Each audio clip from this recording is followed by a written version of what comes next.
présentation Découper les roues des rêves, c'est la ritournelle d'une chanson italienne.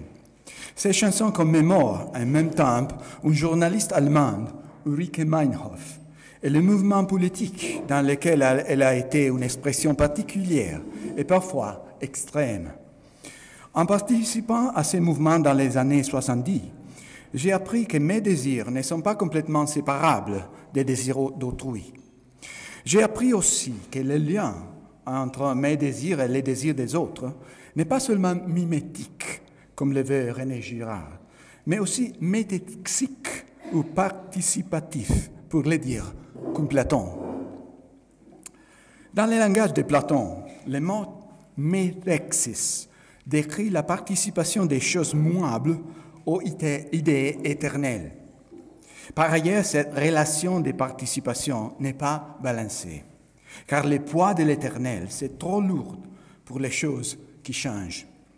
Pour cela, selon Platon, notre désir érotique envers d'autres corps, c'est une copie imparfaite d'un désir plus haut, le désir de connaître les idées éternelles. Je voudrais suggérer une approche provisionnelle pour rééquilibrer la relation entre l'idée du désir et la multiplicité des exemples. Si nous construisons l'idée de désir comme un produit d'une activité humaine, à savoir la spéculation philosophique, nous pourrions les comparer aux désirs particuliers en tant qu'autres produits des activités théoriques. Dans ce cas, il serait possible de produire une généalogie des désirs qui inclut à la fois les variétés de l'idée du désir et les désirs particuliers. Cette généalogie des désirs inclut donc les nombreuses réponses à la question « qu'est-ce que c'est le désir ?» La question suggère qu'il y a seulement un désir qui se multiplie dans notre vie quotidienne. Mais car ma généalogie s'occupe aussi des désirs au pluriel, elle va considérer aussi les réponses à la question « quels sont les désirs ?» Bien que cette deuxième question accepte la multiplicité des désirs, elle suggère, comme la première question, que les descriptions de ces désirs ne soient pas affectées par les désirs mêmes. En d'autres termes, ces deux questions ne considèrent pas que toute définition du désir ou des désirs sont des produits des activités humaines. Et donc, comme toute activité humaine, elles sont traversées, pour ainsi dire, par des désirs. Par exemple, je soupçonne que ce même discours que je déroule comme un tapis devant vous est plein de désirs. Plus que cela, en partageant avec vous les désirs comme objet de mon discours, j'ai l'opportunité de révéler à moi-même et à vous, j'espère, certains aspects des désirs qui traversent mon discours. Heureusement, aucun discours n'est complètement déchiffrable, ni par son auteur, ni par son audience. Dans le langage de l'être, un discours est comme le réservoir infini de sens. Dans le langage du devenir, chaque discours s'altère en se répétant. Néanmoins, je voudrais souligner que mon discours sur les désirs est orienté par mon désir de multiplier les désirs et les dissoudre dans leur histoire. Je soutiens que les réseaux d'histoire nous offrent une alternative immédiate aux structures conceptuelles qui bloquent les désirs entre les définitions. Cette alternative n'est pas nouvelle. Dans la pensée occidentale, les désirs ont été formés pour la première fois en cours de narration. Il vaut mieux dire, aujourd'hui, nous lisons dans les transcrits des narrations oraux les expressions des désirs, ou plus précisément de ce que nous appelons désir aujourd'hui. Le même mot désir, qui est apparu dans la langue française au IIe siècle, dérive du verbe latin desiderare, c'est-à-dire désirer. Déjà au 1er siècle, le grammairien latin Verrius Flaccus reconduit ce mot à l'expression desideribus ou de les étoiles. Ce n'est pas étonnant que cette interprétation très charmante ait catalysé les désirs de beaucoup de lecteurs jusqu'à nos jours. Quoi qu'il en soit, dans la langue latine, desiderium n'est pas le seul mot que nous pourrions traduire comme désir. Les auteurs latins de l'Antiquité, et plus encore au Moyen Âge, revenaient souvent à d'autres mots aussi, cupiditas et concupiscentia.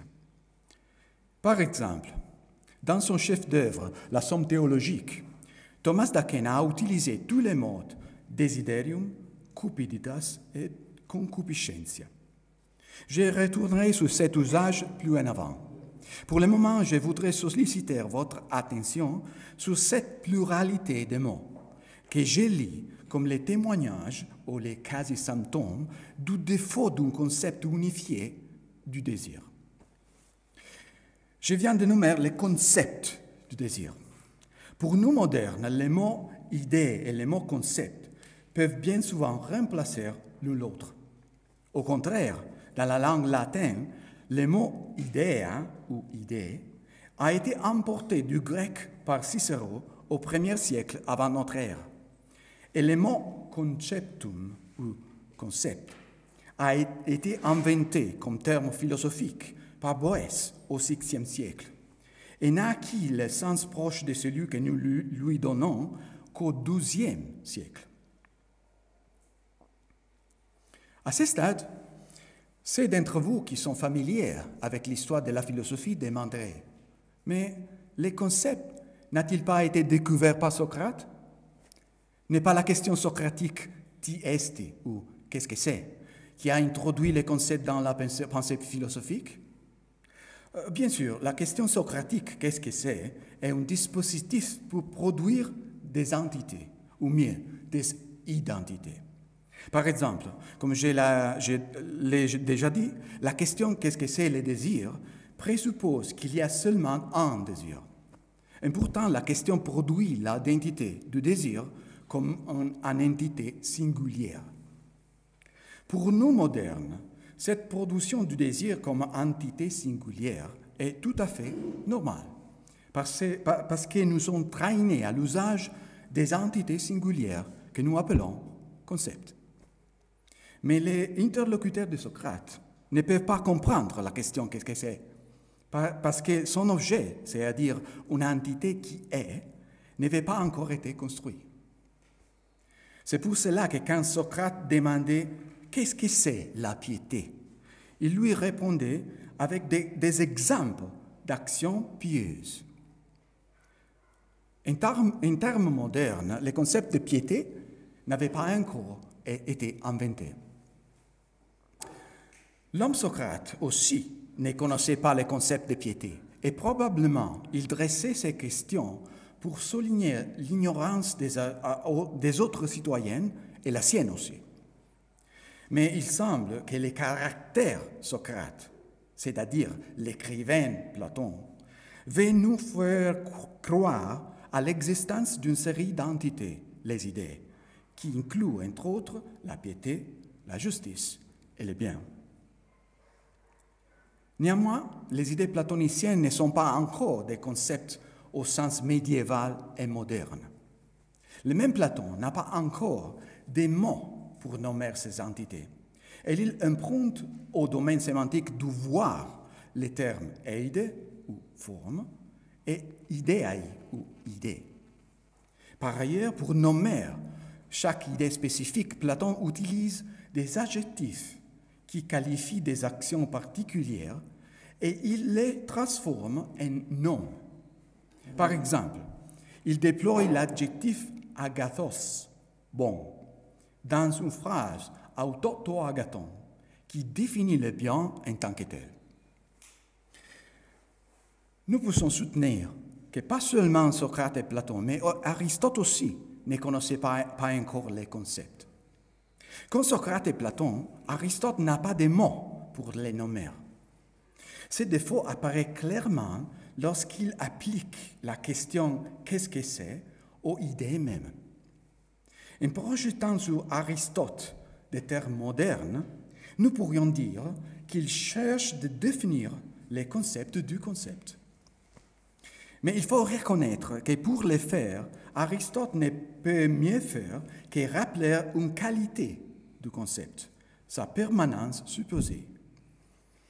Lorsqu'Aristote essaie de nommer les sens ou les concepts d'une chose, il assemble la phrase célèbre « to ti en einai » qui nous pouvons traduire par « l'être qu'il était ». En d'autres termes, selon Aristote, le sens d'une chose, c'est ce que dans cette chose ne change pas. Pour définir une entité, Aristote donc évoque la continuité de cette entité dans le temps. Malgré la phrase « to ti en einai » a été interprétée comme la définition aristotélicienne du concept, son évocation d'une trajectoire temporelle doit donc être considérée comme l'évidence de l'absence du concept même. Donc, si dans le meilleur des cas, les concepts en général étaient en construction dans la Grèce classique, dans ce temps, nous ne pouvons pas trouver les concepts du désir. Nous trouverons plutôt les expressions des désirs dans la littérature orale traditionnelle et depuis écrite, que Socrate, Platon et Aristote réorganisent aussi de façon différente. Pour mieux évaluer cette réorganisation, il faut revisiter sa source homérique. Le thumos homérique, qui est placé dans la région entre le nombril et le thorax, est le centre du corps humain. Selon Homère, le thumos est le centre des émotions, de la volonté et du raisonnement aussi. Plus tard, les penseurs que nous appelons présocratiques cherchent à appuyer ces notions sur des motivations physiologiques. Au VIe siècle avant notre ère, Empédocle place le centre de ce que nous appelons la conscience dans le sang qui entoure le cœur. Au contraire, Alcméon de Crotone, en expérimentant sur des animaux vivants, situe ces centres dans le cerveau. Quelques auteurs du Corpus Hippocraticum, qui nous appelons médecins, sont cardiocentriques, d'autres sont céphalocentriques. Platon établit une hiérarchie des fonctions qu'il distribue dans des centres différents. Il place les logistikon, ou âme rationnelle, dans la tête. Cette âme contrôle les deux autres. Le thumos homérique, qui est situé dans le thorax, elle est renommée thuméides, et l'épithumétikon, l'âme désirante, qui est située dans l'abdomen. J'ai déjà dit que selon Platon, le désir érotique est une version imparfaite du désir intellectuel pour la connaissance. Aristote est plus pluraliste et il accepte l'existence des désirs différents avec des objets différents, sans leur subordonner l'une à l'autre. Par ailleurs, selon Aristote, et c'est comme pour Platon, les désirs sont des motivations puissantes et nécessaires à l'action. Les cyniques sont parfois les premiers penseurs qui introduisent dans la culture grecque les mépris pour les corps. Néanmoins, ils sont les stoïciens qui extrémisent la position de Platon en considérant les émotions comme des menaces tout court à l'équilibre psychique. Et ils proposent de les contrôler systématiquement. Depuis la chute des démocraties participatives en Grèce et en Rome, ce contrôle des émotions transforme l'impuissance politique de l'intellectuel dans la puissance individuelle du praticien des techniques du soi, pour le dire comme Foucault. Le mépris stoïcien pour les désirs les reconstruit comme des obstacles à l'autonomie individuelle. Ces obstacles ne sont pas aussi insurmontables comme les pouvoirs du monde, et ils peuvent être limités en cours d'une lutte constante, mais au niveau des pouvoirs de l'individu. L'idéal stoïcien de l'apatheia, ou absence d'émotion, le dégoût de Plotin pour son corps, Et plus encore, les modifications quotidiennes des anachorètes chrétiennes ne sont donc pas des renonciations au désir. Au contraire, toutes ces stratégies témoignent d'une réaction généralisée à l'impuissance sociale et politique. Cette réaction produit des constructions des désirs et de leur contrôle qui expriment mieux la volonté de puissance de leurs contrôleurs. Les idéologies individualistes du stoïcisme, du néoplatonisme et des diverses foi chrétiennes absolutisent la capacité décisionnelle limitée du citoyen de la police grecque et de la République romaine.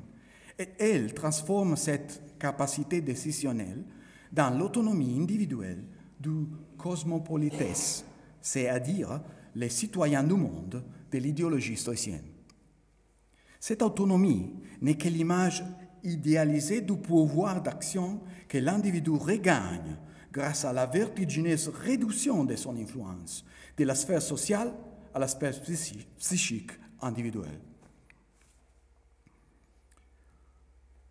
Dans la culture traditionnelle grecque, les histoires homériques et leurs reprises par les théâtres tragiques stigmatisent le désir de maîtriser complètement son propre destin individuel comme hybris, c'est-à-dire un excès d'arrogance.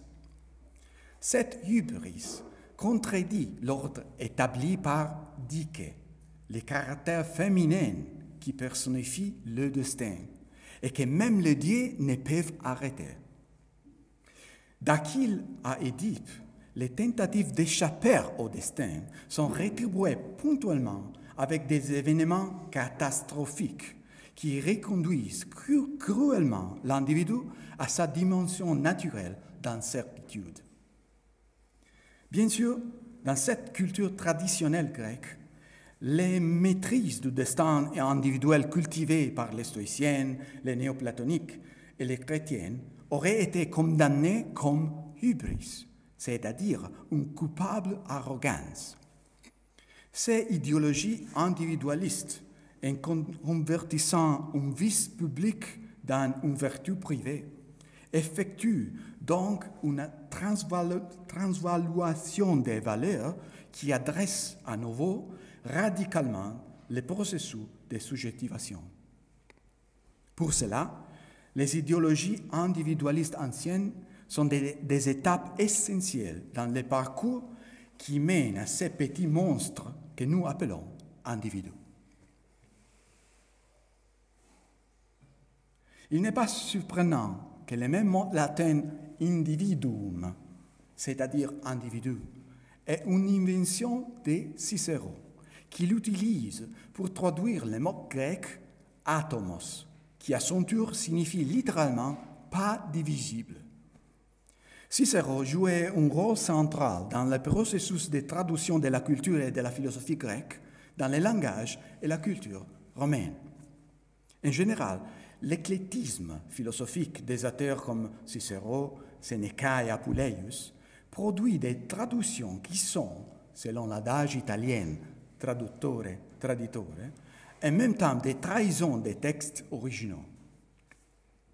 En particulier, car Cicéron et Sénéca sont influencés par le stoïcisme, ils donnent à leur traduction des philosophes grecs classiques une perspective individualiste que les textes originaux ne connaissent pas.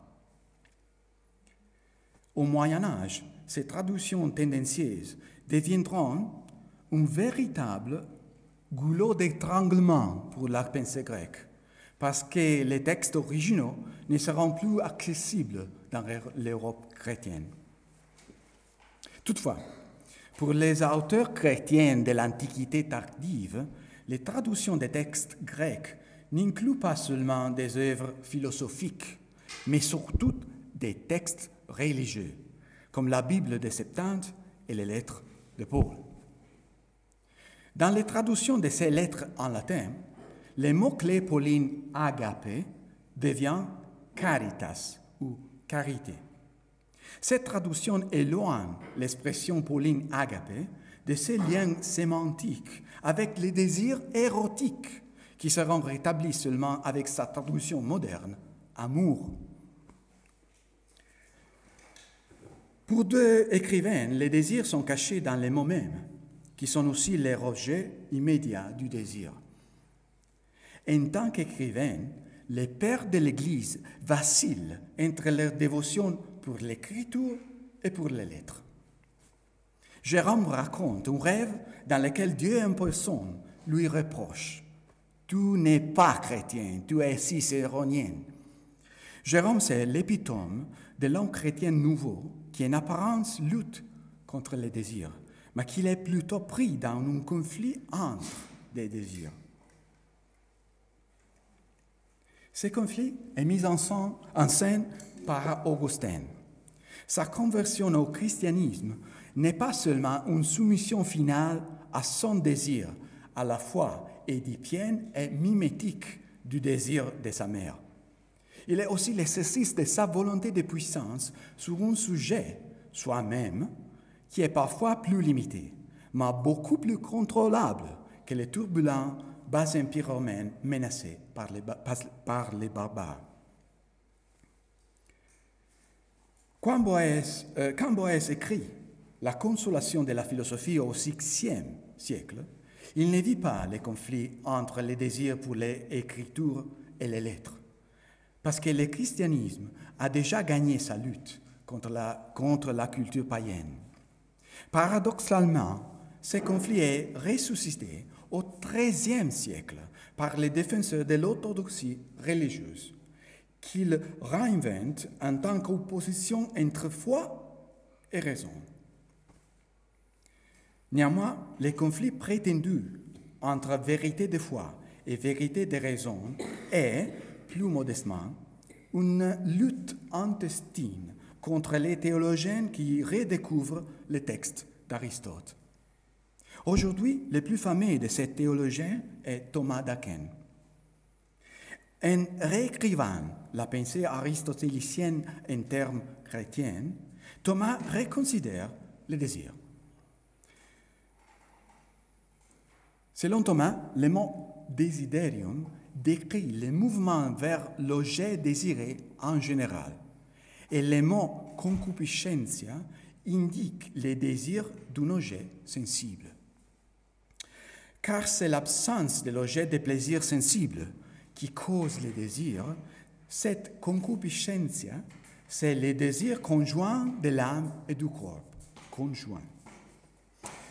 Les réformes ne changent pas radicalement la relation de l'individu avec ce désir, mais ils modifient de façon fondamentale la relation de l'individu avec les autres. Calvin aussi fait appel à Aristote, mais seulement pour démontrer qu'un péché inévitable peut être volontaire. Cette servitude volontaire au péché ne peut pas être éliminée complètement parce que c'est le fait de la chair. Néanmoins, selon Calvin, nous agissons uniquement dans la mesure où Dieu nous fait agir. En mettant l'accent sur la relation personnelle entre l'individu et Dieu, les réformeurs négligent tous les liens sociaux des sujets. Par conséquent, la réforme façonne un horizon social peuplé par des individus atomisés. Au XVIIe siècle, les modernités ont construit dans cet horizon. L'absolue dépendance des sujets envers Dieu, théorisée par les réformateurs, est bouleversée par les inventeurs des modernités dans l'absolue indépendance des mêmes sujets. Selon Hobbes, les désirs ne sont pas condamnables moralement et les sujets ont le droit de leur poursuivre librement. Mais Hobbes souligne aussi que l'expression libre de ces désirs individuels peut être politiquement désastreuse. Pour cela, l'exercice des désirs individuels doit être contrôlé par un moyen politique, la souveraineté absolue. Les modernes ne répètent pas seulement les gestes de Platon, qui déclassent les désirs sensibles au plus bas niveau de l'âme.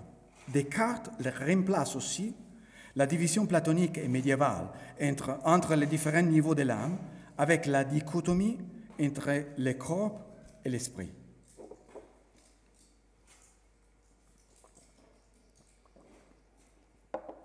Les déplacements cartésiens des parties sensibles de l'âme du domaine de l'esprit à celle du corps opèrent un véritable nettoyage éthique qu'aucun penseur médiéval ne pourrait imaginer. Spinoza transforme la dichotomie cartésienne entre le corps et l'esprit en la dualité des modes d'une même substance. Cette substance est animée par un principe général que Spinoza appelle conatus et qu'il définit comme le désir de se conserver. La définition spinozienne de conatus répète quasi à la lettre Thomas d'Aquin, qui à son tour est influencé par des textes néoplatoniciens comme les Liber de Causis ou Livre des causes. Toutefois, même si la définition de conatus n'est pas originale, Spinoza déploie ces termes pour déplacer le langage de l'être vers la direction du devenir. Ce déplacement n'est pas facile parce que les philosophes grecs ont façonné le langage de l'être précisément pour produire des objets immuables qui puissent échapper au devenir.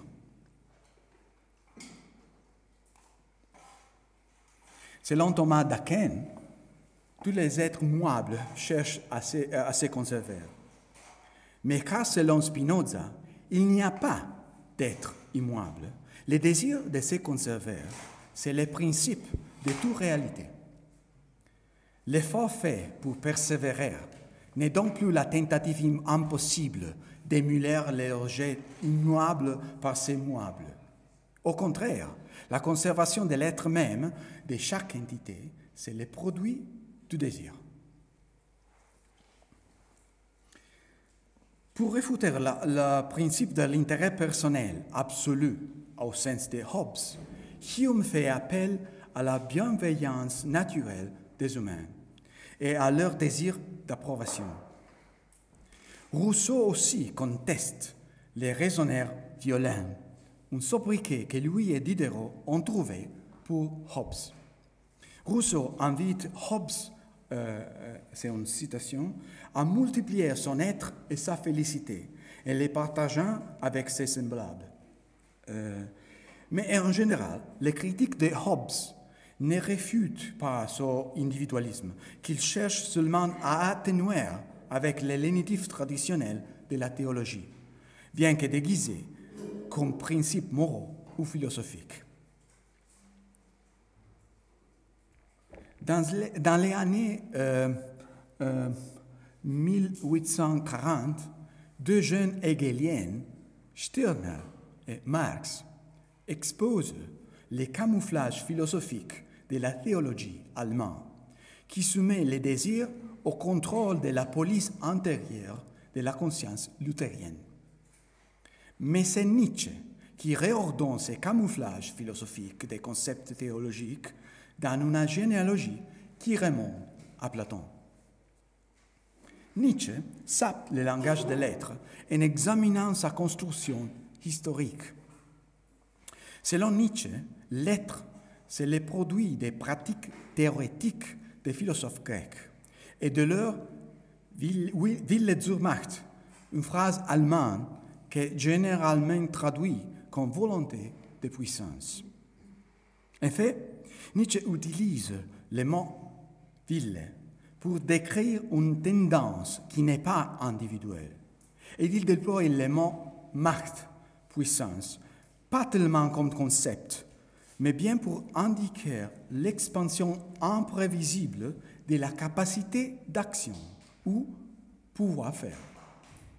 Par conséquent, il n'y a pas un sujet individuel de la Wille zur Macht, phrase qu'il vaut mieux traduire par désir généralisé d'accroître le pouvoir faire.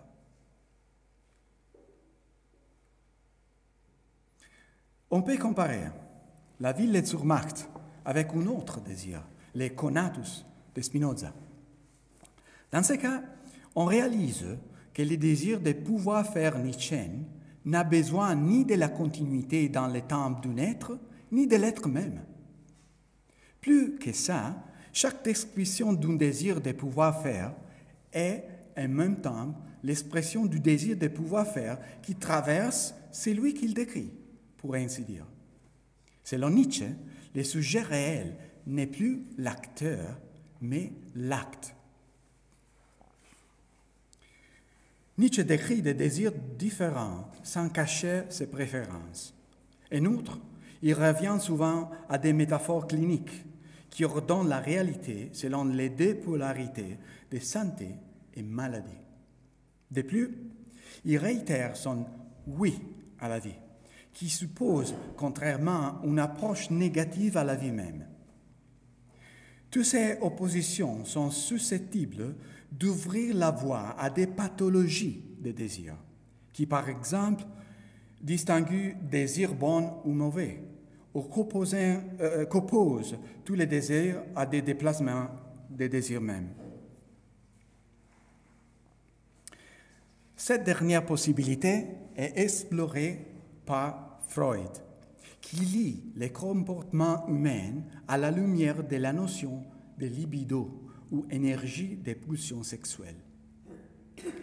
Bien que cette énergie est dirigée vers objets divers au cours des divers étages de l'évolution individuelle, selon Freud, il doit idéalement arriver à s'exprimer dans les termes d'une relation génitale hétérosexuelle. Après la Première Guerre mondiale, Freud ajoute un deuxième principe qui, en quelque façon, contraste avec les premières et qu'il appelle pulsion de mort. C'est possible d'associer ces derniers principes à la répétition et à l'uniformité, et la libido plutôt à l'expansion et la variété. Pour cela, selon Freud, la libido est destinée à la frustration par les règles de la civilisation, qui produit nécessairement des individus mal adaptés. En décrivant la civilisation comme un processus essentiellement répressif, Freud refonde donc la narration du bon sauvage sous la forme de ses récits anthropologiques. Freud construit la théorie psychanalytique comme une pathologie du désir individuel. À partir de cela, Wilhelm Reich déplace son attention vers les investissements collectifs du désir. Il considère un phénomène de masse contemporaine, la montée du fascisme, comme le fait du désir pour l'autorité.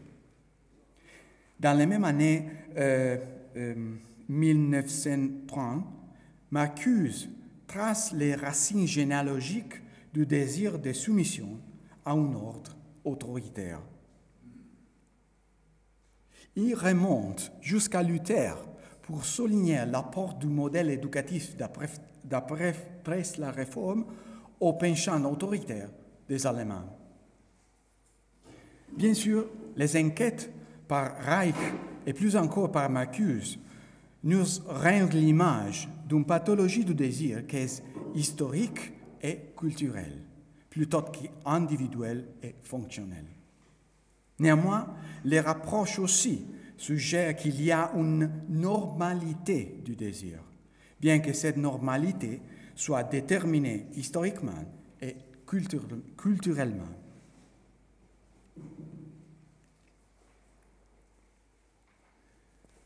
Canguilhem nous montre que la notion de normalité, c'est problématique en général et plus encore avec des vivants. Selon Canguilhem, une anomalie n'est pas une anormalité et diversité ne signifie pas maladie. Encore, la normalité implique sa propre normativité et plus en général, toutes descriptions supposées sont à la fois des prescriptions. Pour le dire comme Nietzsche, toute énonciation de la logique ou l'histoire ne représente pas simplement la réalité, mais la façon aussi. Les machines désirantes conçues par Deleuze et Guattari n'actent pas en représentant leur objet manquant, mais ils leur produisent.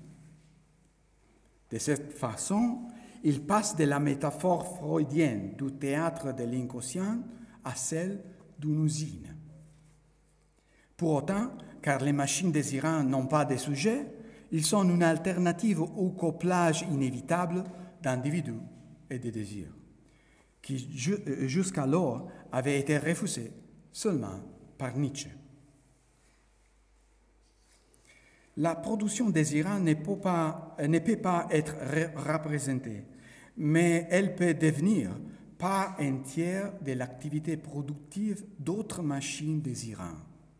Par exemple, l'activité des machines désirantes qui sont à l'œuvre dans mon acte courant de lecture comprend aussi des références au texte de l'Anti-Oedipe qui a été produit par une autre chaîne de production désirante. Les machines désirantes récupèrent la capacité d'outrepasser le langage de l'être qui caractérise la Willensmacht ou désir de pouvoir faire Nietzsche.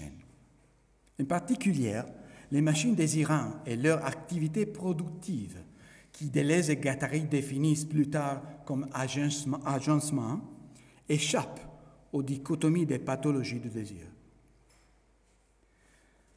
Car la production désirante ne se mesure plus sur un être absent quelconque, et elle est imprévisible. La bonne ou mauvaise qualité de ces produits peut être jugée seulement selon des critères immanents à la production désirante même. En plus, l'acte du jugement sur des désirs implique aussi la production d'autres désirs. Et pourtant, la chaîne de production désirante s'éteint sans cesse.